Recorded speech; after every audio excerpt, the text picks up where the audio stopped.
Hi, this is Professor Leon, and tonight's topic is deontology or the Kantian categorical imperative, or in simpler terms, are there absolute moral rules? So last lecture, we looked at utilitarianism, which is a consequentialist ethical theory, and that means that it's based on outcomes, on consequences. So to determine if an action or a rule is good or bad, we tally up the outcomes by all the people affected by that rule or action, and if the greater good is served, then we call the action or the rule good. And if it is not, if more people are hurt or made unhappy or suffer displeasure or pain from the action or the rule, then we call that action or rule bad. Now, one of the problems that we came up against in looking at utilitarian arguments is that sometimes the outcomes shouldn't matter. In other words, we often use the phrase, the ends don't justify the means. Well, in utilitarianism, they absolutely do justify the means.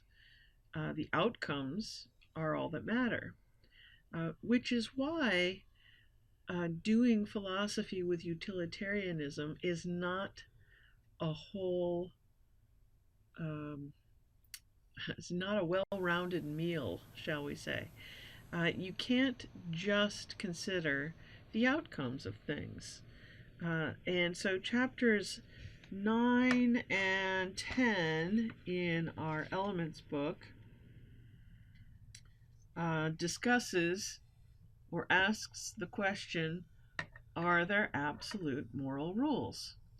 Are there some things that are wrong even if it makes more people happy than it makes unhappy? This is a really difficult situation and question. Chapter 9 we'll look at first, and then chapter 10, which is Kant and respects for persons, is a subsequent kind of a corollary to chapter 9. We'll look at both of those in some detail tonight. I'm still going to try to keep this under 30 minutes. We'll see what I can do. All right, so this also is not that complicated philosophy to understand. Kant's particular defense of it is a little awkward for us because we don't usually think in his terms, which is very abstract and reason-based. But the kind of watered down version of it resembles what we might call the golden rule. Or if you want to get a little theological with it, do unto others as you would have them do unto you. Or, as my mother used to say, how would you feel if somebody did that to you? That's the watered down version. Kant's version sounds more like this. What would happen if we took your action and universalized it? Now let's see, there's that abstract reasoning. What does it mean to universalize something? Let's take an example. Let's say I want to pick a flower in the park. On the surface, doesn't seem like such a bad thing. It's going to give me pleasure. It's not really going to hurt anybody else. So what's the problem? Well, what if I universalize that? What if I make it so that it is good, it is right and good, and everyone should pick the flowers in the park? what will happen? Now, Kant wouldn't go outcome with this like I am. I'm going to look at that outcome, and we're not going to have any flowers in the park. If everybody picked flowers in the park, there would be no flowers in the park. So it kind of puts you in a spin where you no longer can pick flowers in the park. Now, Kant's going to argue that it's rationally inconsistent to will some things as universal laws, like lying. What happens if you universalize lying? Everyone should always lie. Well, if everyone should always lie, we don't have to look at the outcome. What happens? It becomes impossible to lie because no one's ever going to believe you anyway.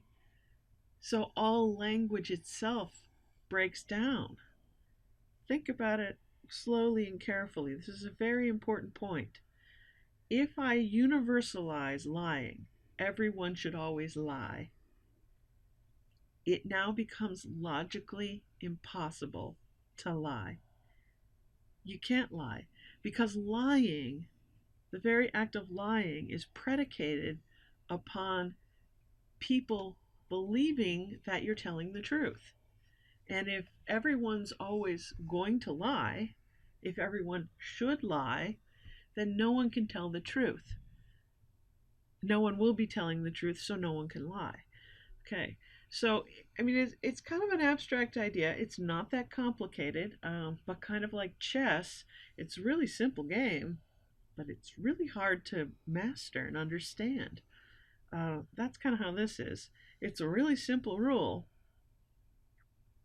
but really getting a hold of it in a practical, applicable, everyday sense is hard because it's very abstract.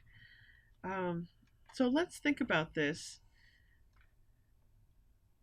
If we then cannot universalize something to be a moral law, like gravity, right? Gravity is something that's universal. It exists for all people at all times. It is a universal law. Can I do the same thing for lying? No, I can't. It becomes logically ridiculous and absurd. Therefore, Kant would say, you now know that lying is wrong. It's immoral. It's an absolute moral rule. Because to universalize it as a law for everybody all the time makes a logical absurdity. Now, there aren't many things that make a logical absurdity. Lying is one of them. But if we kind of think in that way about everything we do, we start to kind of hone in on what an absolute moral rule might be. If I'm going to start shooting people for fun every time I'm angry, let's say every time I get mad, I'm going to I'm going to kill whoever ticks me off. What happens if I universalize that as a moral law? It's absurdity, right? We live in the wild, wild west. And Kant would not argue that you should look at the outcome and say, oh, well, I don't want that. I might argue that. Some other neo-Kantians might argue that. But Kant does not. What would Kant say about that? Well, Kant would definitely say that is not acceptable, but we'll save that for chapter 10, where he talks about the sanctity of human life. Okay, so let's look at our chapter and see if there's anything in particular. I think I did a fairly okay job of summarizing Kant's position. That is called the categorical imperative.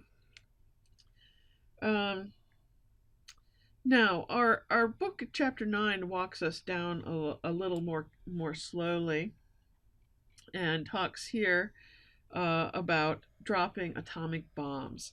One of the features of atomic bombs is that when you drop them, you don't get to just take out military targets.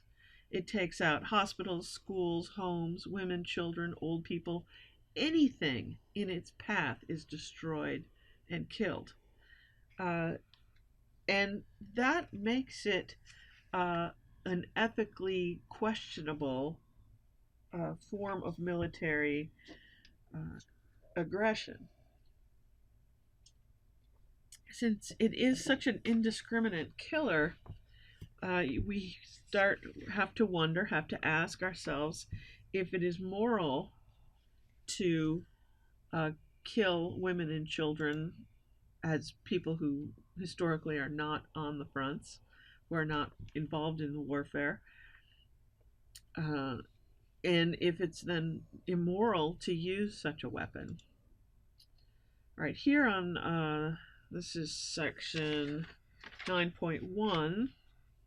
About 3 pages in, we get a discussion uh, from a Catholic nun. Her name is Anscombe. She wrote a pamphlet against nuclear weapons and calling Truman, who dropped the bombs on Hiroshima and Nagasaki, a murderer. A murderer. Because he ordered those bombings. Truman and a great many people thought that the bombings were justified because they'd shortened the war and saved lives. Right? That's utilitarian thinking. All these lives were saved because the war was shortened. Less people died and suffered than would have if the bombs had not been dropped. The war would have kept going on, and a great many people would have suffered and died. For Anscombe, this was not good enough. For men to choose to kill the innocent as a means to their ends, she wrote, is always murder.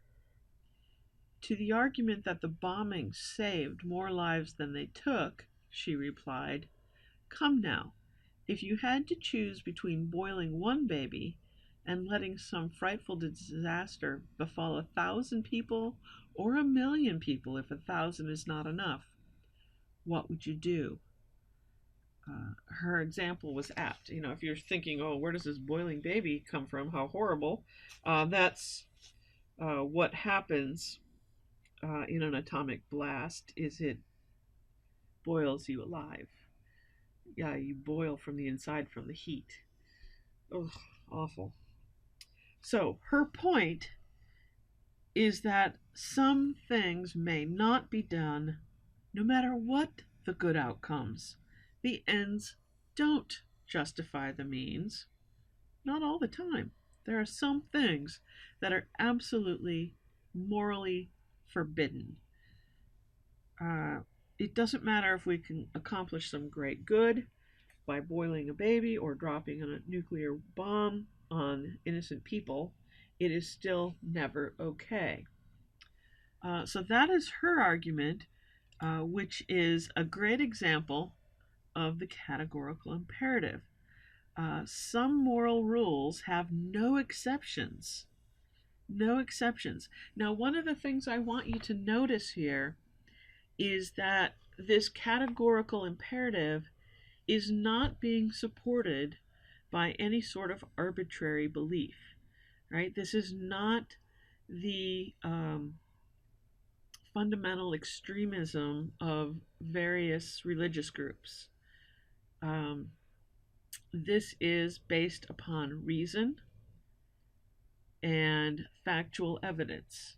And that's very important to Kant, and it's very important to me as an ethicist, that you aren't just picking your beliefs blindly and saying, I believe in this absolutely, and anything that crosses it is wrong. Why? Because I believe in it absolutely. No, the categorical imperative doesn't work that way. It is based on reason, and all human beings, more or less, are rational animals. All right, so that caveat said, let's return to Kant. And this, in 9.2, it goes through the Categorical imperative on lying. Lying is wrong under any circumstances, Kant says in 1724. He did not appeal to religion. Instead, he held that lying is forbidden by reason itself. To see how he reached this conclusion, let's look at his general theory of ethics. Kant observed that the word ought is often used non-morally. If you want to become a better chess player, you ought to study the games of Magnus Carlsen. If you want to go to college, you ought to take the SAT. These are what are called hypothetical imperatives, meaning that if, capital IF, if you want something, like to be a better chess player, or you want to go to college, then there is something you should do. That's a hypothetical imperative. However, Kant noticed that sometimes moral obligations don't depend on what you want. It doesn't depend on your desires. It doesn't depend on whether you want to be a good chess player or you want to go to college. No, there are some moral obligations that do not have an if attached to them. Instead, some moral requirements are categorical. They have the form, you ought to do such and such, period. This is a moral rule. You should do this no matter what your desires are.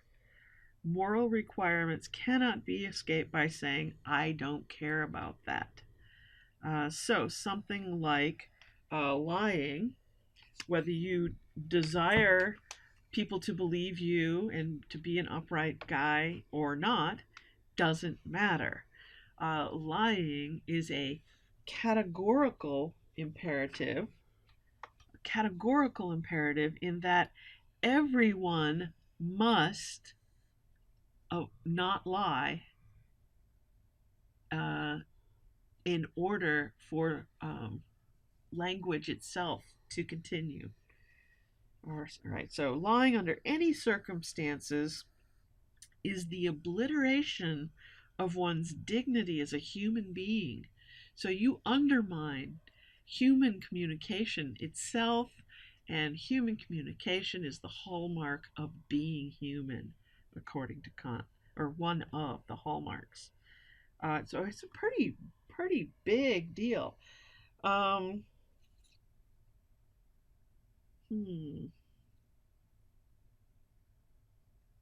So, and here we get his list. Let's see. And I talked about this already, so I'm going to go through it a little quickly. We should do only those actions that conform to rules which we could will to be adopted universally. If you were to lie, then you would be following the rule, it is okay to lie. Everyone must lie. Adopt it. It cannot be adopted universally because it's self-defeating. People would stop believing one another, and then it would be impossible to lie. Therefore, you should not lie. That's how you know it's wrong. You can't will it universally. Okay. And it's important to point out also that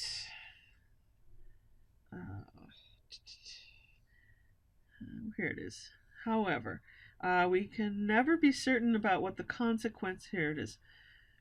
We are tempted to make exceptions to the rule against lying because in some cases we think that the consequences of honesty will be bad and that the consequences of lying will be good. However, we can never be certain about what the consequences will be, not on a long enough timeline. We cannot know that good results will follow.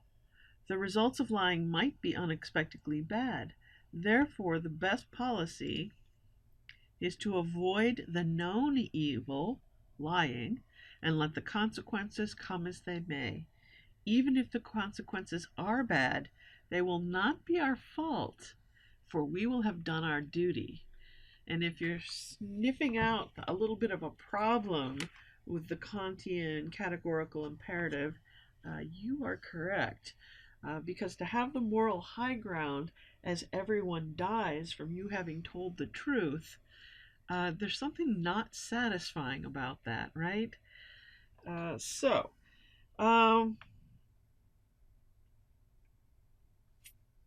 Yeah, and you'll see it here, right in this chapter. Let me find it, or this paragraph. Kant seems to assume that we would be morally responsible for any bad consequences of lying, but we would not be responsible for any bad consequences of telling the truth. Uh, Suppose as a result of our telling the truth, the murderer found his victim and killed him. Kant seems to assume that we would be blameless. Can we really escape so easily? Yeah, I don't think we can. And I know that I'm a big fan of Kantian philosophy. Uh, Spent a large part of my 20s being annoyingly on the moral high ground and hurting people. Right? It that that's a serious criticism. I think many of us have met people who uh, are quote unquote right in that their logic is right. Right? They get the position, they get the idea, but they aren't thinking about the consequences. Okay, so this it brings us straight into conflicts between rules, because really what we're having often when we don't know what the right thing is to do is that we have moral rules that conflict with each other. For example, in the case of abortion, we want to give people autonomy over their own bodies, but we also want to protect the powerless. Right? So we have these two rules in conflict, and it makes it very difficult to know what the right thing to do is. All right. So, our my point with this chapter, and we're not going to. I think it should be not too surprising that we're not going to resolve this issue completely uh, anytime in the near future. But let me say this: you can't do utilitarianism without a consideration of absolute moral rules. And I would argue that Kant's categorical imperative, even with its problems, is the closest thing we have to figuring out what those absolute moral rules might be.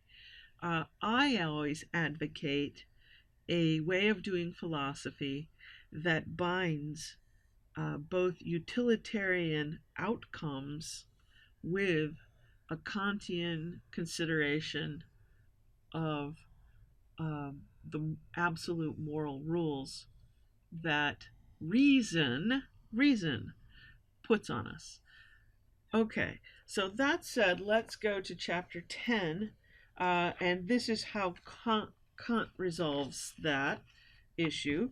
And he says that, if you get all bunched up in this abstract way of doing things, which really isn't a very workable situation, he then instead posits, well, it's not really instead, it's a corollary of his categorical imperative.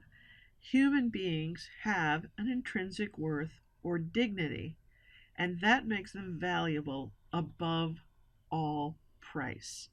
And this is an idea that many of us are raised with, or just feel it somehow in our hearts. This idea that as human beings, we have to hold all human life, as Kant would say, as having an intrinsic worth, as being its own end, as having dignity, or if you are theologically inclined, being sacred. Um, so, other animals Kant thought have value only insofar as they serve human purposes. Now, many people take offense to this, an objection to this now, and you can absolutely write about animal rights and write against Kant on this.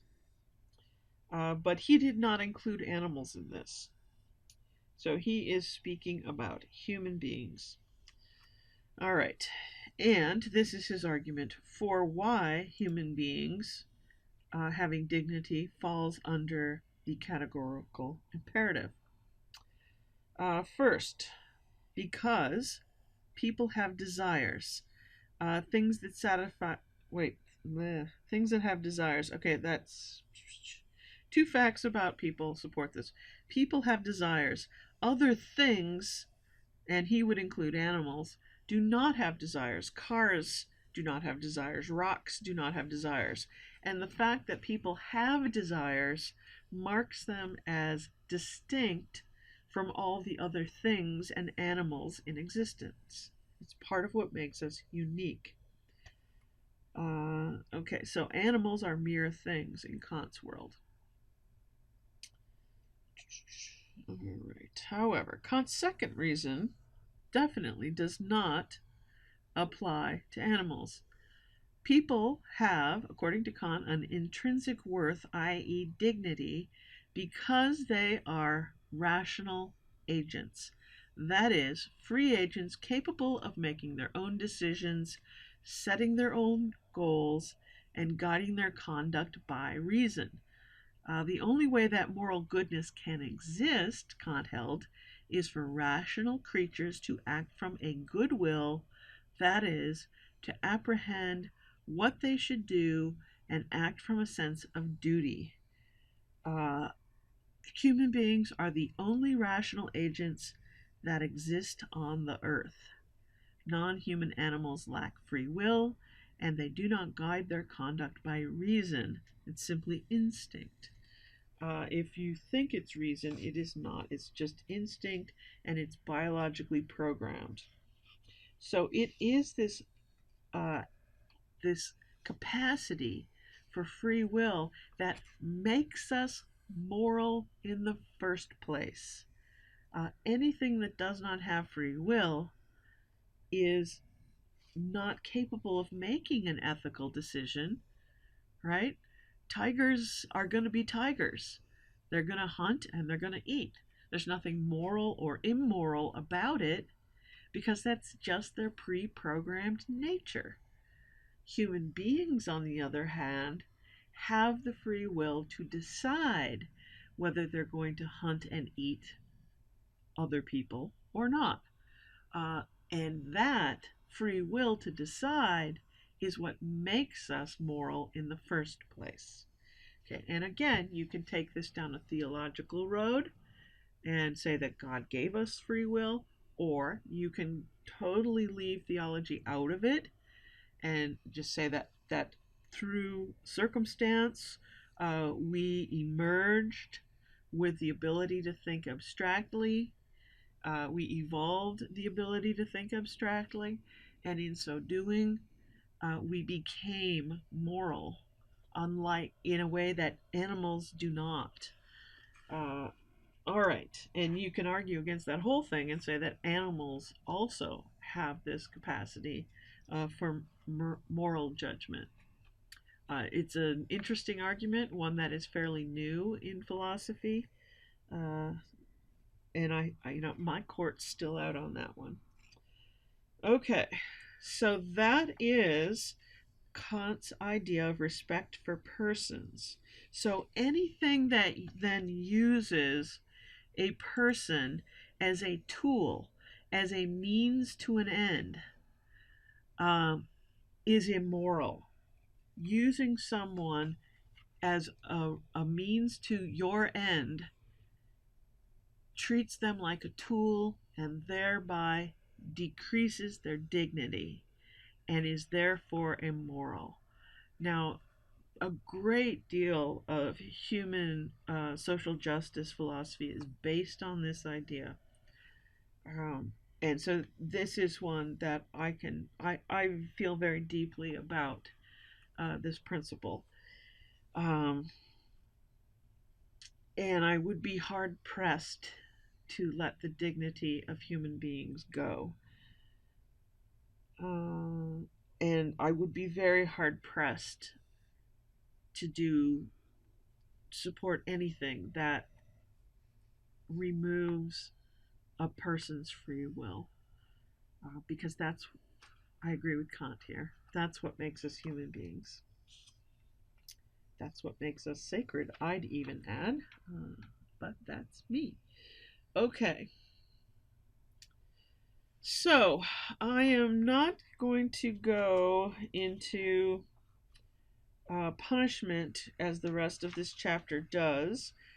We get into an argument, which is nice in that it talks about utilitarianism versus deontology or Kant's categorical imperative, um, and whether punishment should be an outcome that makes the criminal better, or whether punishment is merely punitive and training them like an animal, right? Behavior modification, swatting them over the nose with a newspaper. And why he comes out with the idea, Kant comes out with the idea that um, you must,